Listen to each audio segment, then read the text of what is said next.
Mēs tūlīt būsim jau atpakaļ. Paga, kas te notiek? Sveiks, Bobī! Kā tev klājas? Ne diezko labi. Es jau tūlīt izņemšu. Ir.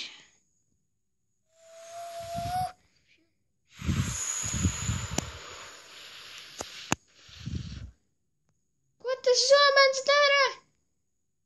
Tāpēc man liekas, ka tas ir Ziemassvētki. Zvaniškans, Ziemassvētki brauc. Dāvanas būs tev un man visi bērni sauc. Mežus pārklāj sniegs, laučiem ziemas miegs. Gaiss tik senīgs salds, viss ir tīrs un balts. Un no tālienes zvaigžņu skaņas nests. Tur, kur slējies kupenes, tur zvanīšies. Ja es šeit šitā te, tad trusis uziet šeit. Ir šitās te, tas nozīmē, ka viņš ir otrajā stāvā, tas otrais stāvs ir šeit, lejā.